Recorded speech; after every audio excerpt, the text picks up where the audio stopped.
অনেক বছর আগে চন্দ্রপাহাড় নামে শান্ত এক গ্রামে থাকত মায়া নামে একটি মেয়ে। মা বাবা ছোটবেলাতেই মারা গেলে মায়াকে মানুষ করেন তার দাদু। মায়ার কাকা রতন আর কাকিমা লিমা খুব লোভী ছিল। রতন কাজ করত না, সারাদিন শুধু অন্যের জিনিস নেয়ার ছক করত। আর কাকিমা লিমা মায়াকে দিয়ে বাড়ির সব কাজ করাতো, রান্না বান্না, কাপড় কাচা, ঘর পরিষ্কার সব কাজ করত। দাদু, তুই সারাদিন এত কাজ করিস কিন্তু ক্লান্ত হয়ে পড়িস না?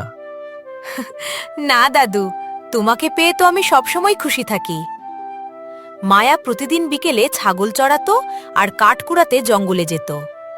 সেখানে গিয়ে প্রতিদিন বটগাছের নিচে কিছু সময় বসে বিশ্রাম নিত আর গান গাইত।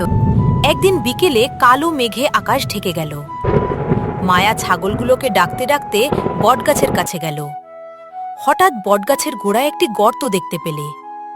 সেখান থেকে বের হলো একটি ছোট্ট নীল আলো। ভয় পেও না, আমি বটদ্বীপ, 100 বছর ধরে এখানেই থাকি। কে কে তুমি? কথা বলতে পারো? হ্যাঁ, যে আমাকে ভালোবাসা দিয়ে ছুঁয়ে দেখে আমি তাকে রক্ষা করি, তাকে আনন্দ দিই, আর সে যা চাই আমি তাকে তাই দেই। বলো, তুমি কি চাও? কিন্তু আমি তো কিছু চাই না, দাদুর সাথে থাকলেই আমার পৃথিবী পূর্ণ। তবুও আমাকে কাছে রাখো, তোমার সঙ্গী করে। মায়া ছোট্ট সেই জাদুর আলোটি একটি লাল কাপড়ে জড়িয়ে কোমরে বেঁধে নিল। একদিন লিমা দেখল মায়ার হাতে কি ঝলমল করছে, আর মায়া তার সাথে কথা বলছে। তাই দেখে লিমা চোখ বড় হয়ে গেল, আর পরে সে রতনকে বলে, মায়ার কাছে জাদুর কিছু আছে মনে হয়, আমি দেখেছি, ওটা আমাদের নিতে হবে। জাদু মানে টাকা, সব আমার হবে। সেদিন রাতে তারা মায়ার ঘরে ঢুকে আলোটা ছিনিয়ে নিল।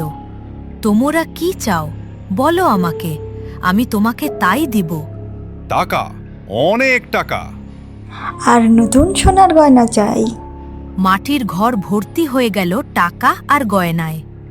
দুজন হাসতে হাসতে উন্মাদ হয়ে গেল। গ্রামে খবর ছড়িয়ে গেল, রতন হঠাৎ ধনী হয়ে গেছে, ঘর বদলে ফেলছে, নতুন গেট বানাচ্ছে। এই খবর শুনে রাতে চোরের দল রতনের বাড়ি আক্রমণ করল। করে রতন আর লিমাকে মেরে সব টাকা সোনা গয়না নিয়ে গেল। গোলমালের মধ্যে রতন পড়ে গিয়ে গুরুতর আহত হল। লিমা চিৎকার করতে লাগলো, বড়দ্বীপ বাঁচাও, আমার স্বামীকে বাঁচাও। কিন্তু বড়দ্বীপ নিঃশব্দ। লোভের ছোঁয়ায় তার আলো নিভে গেছে।